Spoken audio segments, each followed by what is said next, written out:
Well, it was interesting. And you'd have to probably ask them this, but for whatever reason, they were interested in me and they were waiting for my contract to be done and up and everything. And they gave me an opportunity to come back and they signed me back. Fought in April with Hongman Choi in Las Vegas. And about the middle of the next month, I was already signed to WWE back with them. So they were kind of waiting, which was interesting. Because I really hadn't done much pro wrestling in 2.5 years, but I had an opportunity to re-sign with them, and I did. And I was with them for probably about 9 months, and then obviously I got let go again. In the beginning of January, and I saw it coming, that sort of thing. But at the time, I just didn't feel as though there was a whole lot I could do about it. You were brought in to work with certain people and, a certain person and get a push and everything of that nature. And it didn't work out that way. So there it is. And so you get the old, you got to go get more experience, or you got to go do this or go do that. And, figured, well, at that time, 30, 35 years old, I figured, well, move back at home. I'm not planning on, doing a whole nother go around of this thing. If that's the way it is, that's the way it is. Well, they had, and you can, Elijah Burke had mentioned this and everything in some of his interviews. However, I was supposed to do a program with Batista and the Undertaker. And, that did not end up happening. And those are long stories in of themselves. Whenever I had confronted the Undertaker, Mark, about we were supposed to start a program in the Philippines. All of a sudden, I got taken off the card, and I already had my passport and all that stuff, ready to go, and everything was ready. And then all of a sudden, last minute, I was taken off. He said that he had better matches with smaller guys, so there was that. But unfortunately, sometimes it just doesn't always work out the way you want it to. Usually whenever I find out things, I'm usually, as they say, the last one to know. You hear the rumors. You go back 6 months later and someone says, hey, you really need to, go up to Mark and make it right. And you're thinking like, well, make what right? Or, certain things of that nature. And then they tell you, or they tell you what, Vince said, or why you got fired the first time and everything. And so, I had a match with Kurt Angle and I went and did a move off the top rope. And it's like, well, when Vince saw that you went to the top rope, he lost a lot of faith in you or whatever. And I found that out like 2 or 3 years later. And I'm thinking to myself, well, why didn't somebody just tell me? Why didn't he tell, Jim Cornette or Danny Davis, say, hey, don't let him go do anything. He's a gorilla acting like a chimpanzee, so to speak, but you find these things out later on. So, and usually it's about 6 months later, I kind of found out that, for some reason that, the Undertaker had felt disrespected on something that I did to him or whatever. And, a lot of people are like, wow, we really feel about what happened. And, we heard you're a good guy and this and that. You need to go make it right with them. And you're like, okay. And you just listen and you hear them tell these things. And it's people that you don't even know, that were with, Monday Night Raw, and they're coming up to you and you're telling these things, but like, they don't want him to know that they told you these things. So, but you find these things out later on and you're like, okay, now it's starting to make sense and the pieces are starting to come together. Because what happens is, you go home and you get back on Tuesday, Thursday morning, you get a call from John Laurinaitis and it's like, well, I got bad news for you. We're going to have to let you go. That sort of thing. You need to get more experience and, this and that. And you never really get like a reason, but yet you find this out, 6 months later, a year later, that maybe you were a little bit too stiff, or, you felt disrespected in some way, or whatnot.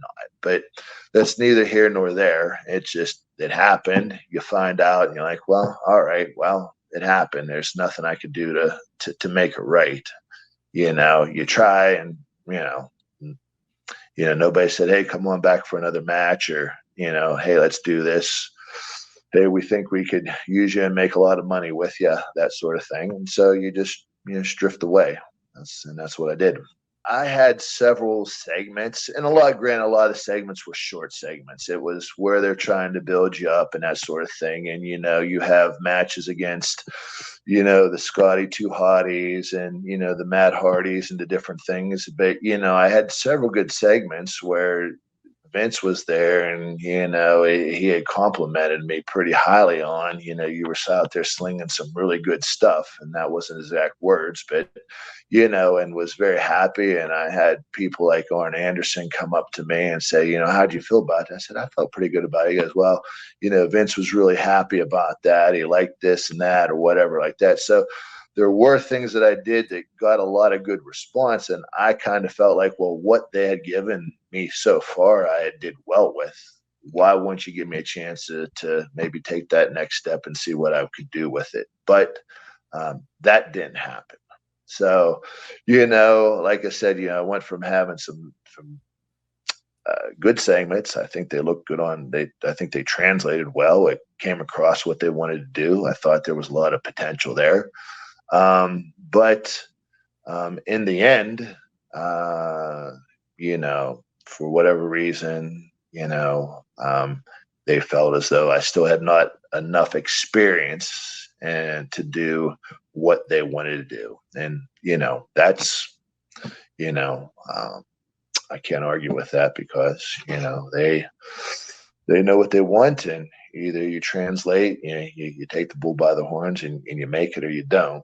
And if you don't, then you kind of, you're not going to be there for too long. So, that's how I see it.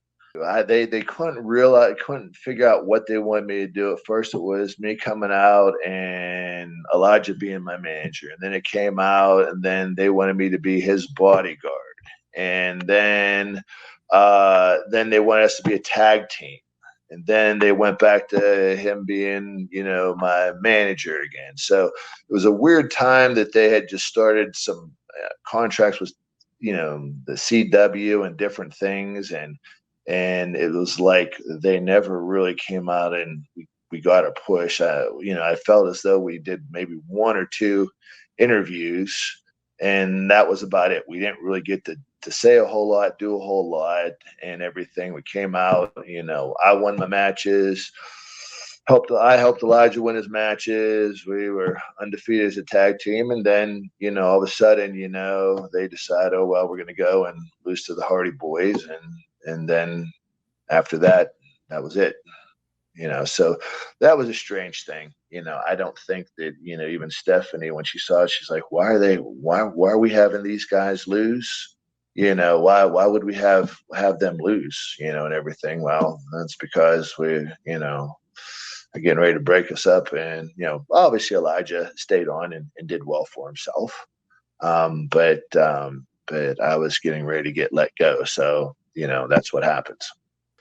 Well, as they say, hope springs eternal. Even at that time where things, you're not being used a lot on television, and you're not really getting to work with anybody new. I had worked with a great guy. I worked with Tatanka that summer and everything, but they never did anything with the angle. They didn't build it up. They didn't build the matches up or anything of that nature. So you did house shows with them, and you learned and everything of that nature, but it didn't translate to anything on TV. So I was just I felt like I was just adrift, on an island, trying to wait to see, well, when's my shot going to be, my opportunity going to come? And I don't think that it ever really did.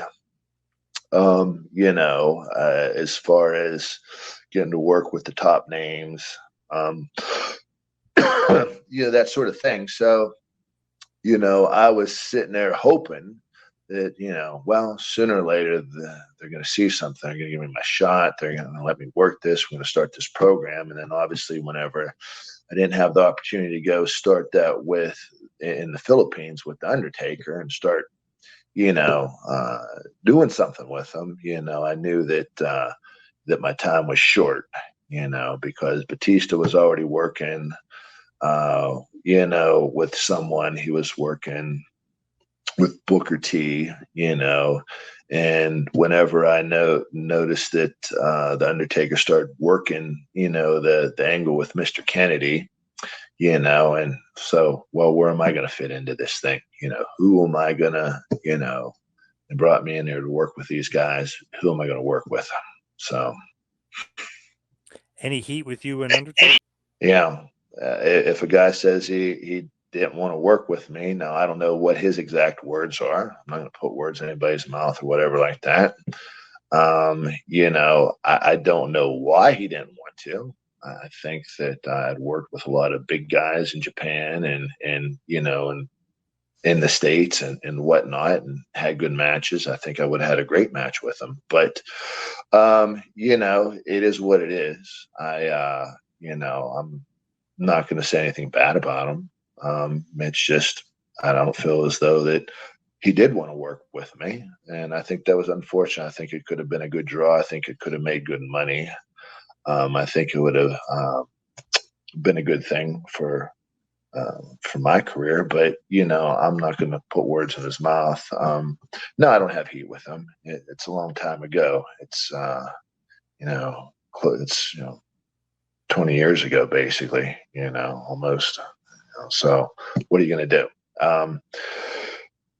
It's sometimes hard, I think, the big man category.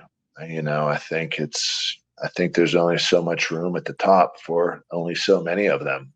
That's my opinion. You have room for one or two in each of the shows, SmackDown, Raw. At the time I was there, they had ECW. They actually had 3, and then unfortunately, when ECW wasn't doing that well, they condensed it ECW into with SmackDown, and so all of a sudden now you went from needing maybe 60 wrestlers to needing 40 wrestlers. So it's a little bit of a bad timing thing right there, and unfortunately, I didn't make that cut.